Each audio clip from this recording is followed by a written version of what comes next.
Que se ha bloqueado.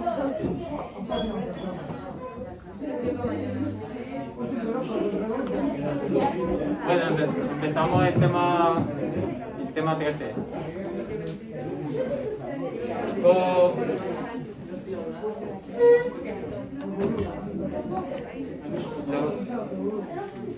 Bueno, empezamos tema 13. Queda claro todo lo del tema 1, lo de las tesis, la diferencia entre derecho positivo y derecho natural. Queda claro, ¿no?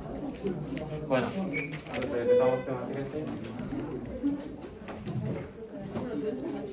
Ustedes saben que en el programa se hace referencia siempre a estas tres preguntas. ¿En qué consiste el derecho? ¿Qué es el derecho? ¿Y por qué el derecho y no más bien la violencia? Pues el tema 13 lo que viene a dar respuesta es a la tercera pregunta, de por qué el derecho y no más bien la violencia. A esta pregunta vamos a intentar responder a través de este tema. A través de lo que vayamos proponiendo, ustedes van a ir viendo cuál es la respuesta a esta pregunta, de por qué elegir el derecho, por qué elegir que en sociedad vivamos conforme al derecho y no la violencia u otros sistemas de regulación social o de control social.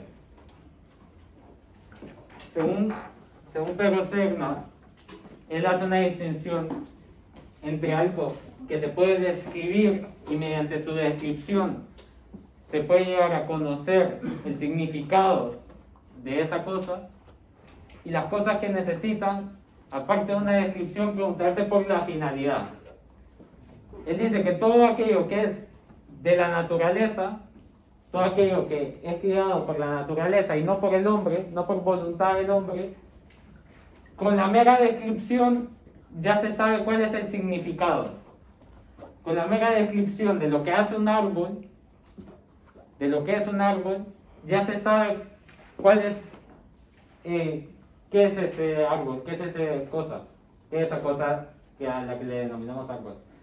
En cambio, a todas las creaciones humanas, todas las creaciones creadas por el intelecto humano, hace falta, además de la descripción, añadir cuál es la finalidad.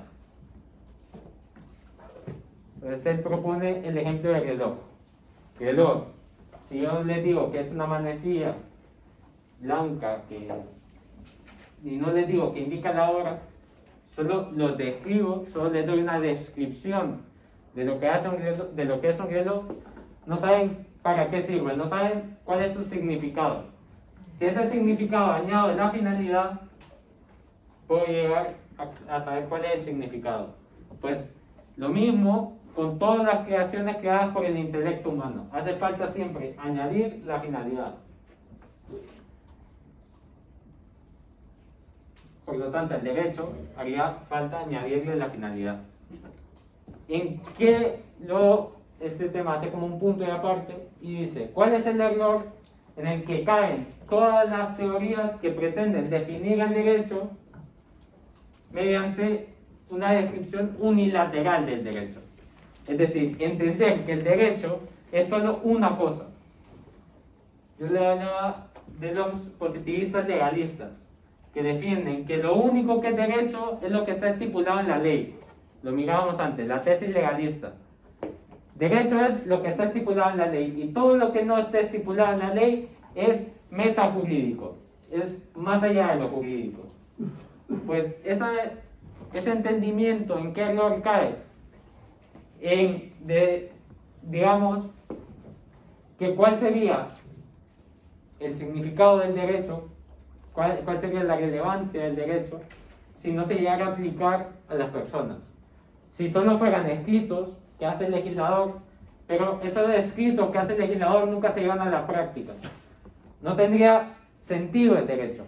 Por lo tanto, la aplicación práctica del derecho, es decir, llevar a cabo esas leyes, aplicar esas leyes, también es derecho, porque le haría un significado más a la mera descripción de la ley, a la mera máxima que hace la ley. ¿Se ve? Por lo tanto, el derecho no solo es lo estipulado en la ley, sino que también la aplicación. Pero también sería un error considerar que lo único que es derecho es lo que se aplica por los jueces, que es el error que caen las corrientes del realismo jurídico, que defienden que el derecho es únicamente, lo que se puede considerar derecho es únicamente lo que se le aplica a las personas en el día a día. Por eso se les dice realismo, porque tratan de ver lo que se le aplica el día a día a las personas. Y dicen que lo que se le aplica el día a día a las personas es derecho. No son aquellas máximas que hacen los doctrinarios, no son aquellas leyes que hace el legislador. Eso está bien, eso es un indicador, es una instrucción. Pero lo que le podemos denominar derecho, eso es lo que le aplicamos a las personas en el día a día. ¿Se ve?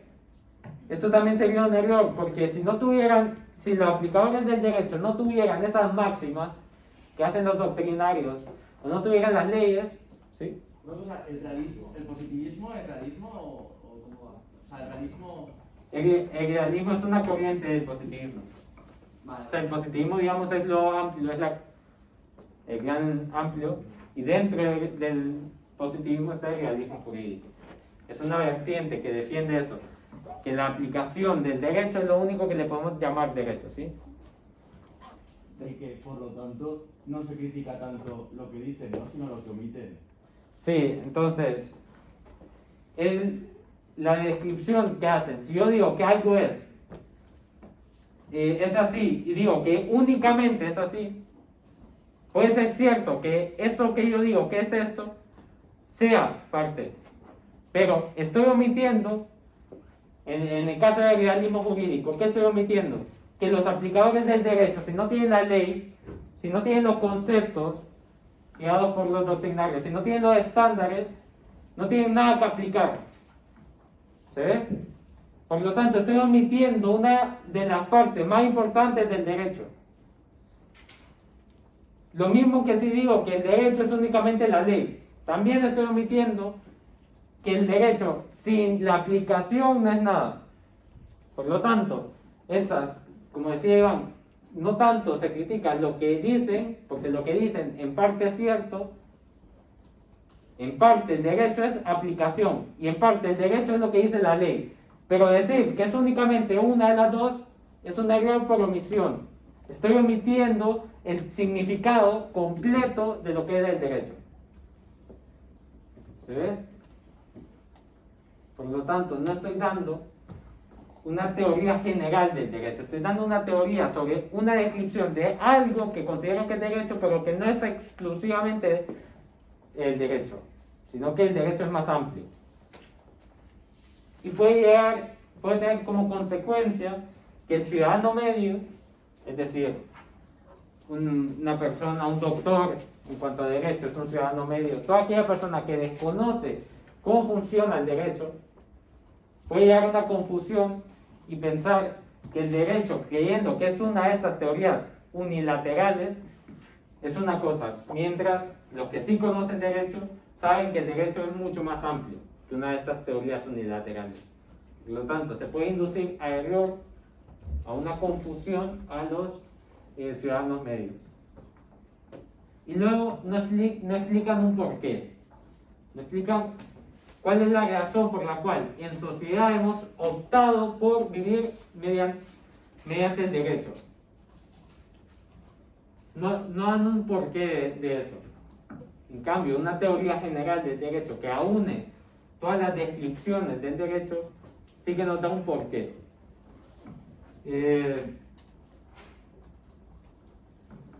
Esto se ve un poco movido, no sé por qué. El derecho, bueno, más o menos esto es lo que intenta decir. Sé que más o menos no se entiende porque se movió, pero bueno, más o menos lo que intenta decir es que el derecho como sistema normativo, si se acuerdan de Roscoe Pound, que lo que nos dice su aporte al derecho es decirnos mediante tres conceptos lo que él considera que es el derecho, y dice él propone como concepto aunador, concepto que una todos estos tres conceptos que él entiende que es derecho como un solo concepto, que es el concepto de control social. El control social, de la ingeniería social el poder decir, yo quiero que esta sociedad sea así, así como quien diseña una casa, así como quien construye una casa, y diseña que yo quiero que la casa sea de 3 cuartos, pues lo mismo dice Roscoe Pound que se puede hacer mediante el derecho con la sociedad. Si yo quiero un tipo de sociedad, tengo que cambiar el derecho. Eso es el sistema, la ingeniería social, la idea de ingeniería social que propone Roscoe Pound como idea de control social. ¿Por qué se tiene que controlar la sociedad? Pues porque solo mediante un control social puedo llegar a construir la sociedad que yo quiero. Ese es el concepto de ingeniería social. Esa es la propuesta de Roscoe Pound para aunar, unir todo aquello que consideramos derecho. Luego, entender que el derecho regula todas las... Hablamos que el derecho en el sistema jurídico pretende ser la razón excluyente para actuar y además pretende normar todas aquellas conductas externas, todas aquellas conductas que exterioricen. Por lo tanto, regula un sistema universal de conductas. ¿Se ve? Y lo que les hablaba antes de que todos los productos hechos por el hombre, entre ellos el derecho, es necesario que se pregunte siempre por la finalidad. Y la finalidad del derecho siempre está ligada a la realidad del ser humano. Entender la ley natural, por eso Pedro Serna dice eso, que para entender la ley natural hay que analizar cómo funciona el ser humano, cómo es el ser humano. Y por lo tanto, toda descripción del derecho, todo lo que el derecho haga tiene que estar ligado con el ser humano. Les pongo un ejemplo. Si yo no conozco los límites del ser humano, no puedo imponer deberes jurídicos porque no sé hasta dónde puede ser posible que ese ser humano cumpla con ese deber jurídico. Por lo tanto, para saber si un deber jurídico es posible su cumplimiento, tengo que conocer cuál es la realidad de los seres humanos, cuál es su límite, y por lo tanto debo conocer cuál es la naturaleza de ese ser humano. Por lo tanto, el derecho siempre va a estar ligado a la naturaleza del ser humano, porque no puede poner límites que vayan más allá de las posibilidades fácticas de los seres humanos. No puede poner normas que sean contrarias a la naturaleza del ser humano. ¿Se ve? En ese sentido dice que siempre tiene que estar ligado la realidad del ser humano con el derecho. El derecho siempre tiene que seguir la realidad del ser humano. Este es de la bibliografía obligatoria de este tema, que bueno, no es tan importante, la verdad, la de Alexis. Él lo que propone es este ejemplo. Bueno, si siempre, en toda situación, tenemos el deber moral de cumplir con el derecho. Y lo que propone es este escenario. Imagínense que ustedes están a mitad de la noche, no hay nadie viéndolos, y no hay ningún coche, y está un semáforo en rojo. El ejemplo es, si estando el semáforo en rojo, yo puedo cruzar, o tengo el deber jurídico siempre, tengo el deber moral siempre, de respetar toda norma jurídica, aun cuando no haya nadie que vea el incumplimiento de esa norma, aun cuando nadie pueda sancionar el incumplimiento de esa norma, y aun cuando no hay nadie perjudicado por el incumplimiento de esa norma. ¿Se ve? Así que, ¿qué creen? ¿Alguno? ¿Sí? Que no, porque eso lo regula la moral. O sea, la moral es la que se encarga de... O sea, moralmente estaría mal, pero jurídicamente no, según esto. Pero ¿crees que moralmente estaría mal cruzar un semáforo en rojo cuando no hay nadie que va a ser perjudicado ni nadie que está viendo? Sí. ¿Por qué? ¿Lo respondo? ¿Sí? Pues porque la moral te exige que te comportes bien siempre. Haya gente o no, perjudiques a gente o no. O sea, la moral es como que lo que intenta es buscar tu perfección. Si estás cruzando en rojo ya no eres perfecto, moralmente. A ver. ¿Y tú? Yo creo que como no es una justicia extrema, se tiene que cumplir aunque no nos guste. como no es una injusticia extrema, deberíamos cumplirlo aunque no nos guste. ¿Cierto? ¿Querías decir algo? No. Ya. Bueno, entonces lo que propone Alexis es la idea de que no debemos ser obedientes absolutamente del derecho. Que cuando no hay un deber moral de ser obedientes absolutamente al derecho. ¿Por qué? Porque entre otras cuestiones, porque no somos esclavos de la ley. ¿Sí?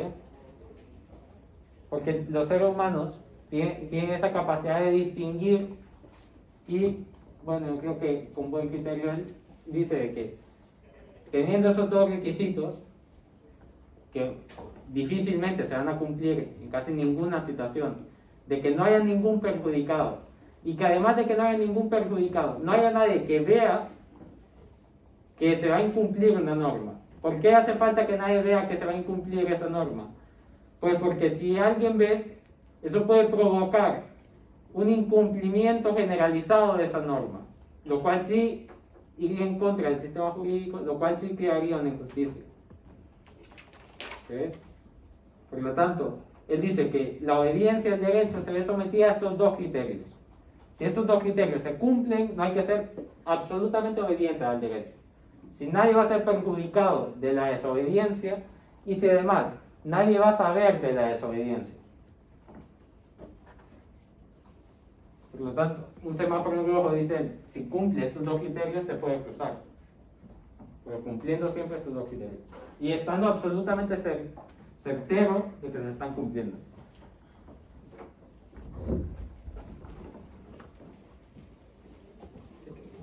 Tenemos clase ahora. Vale. ¿Cuánto falta?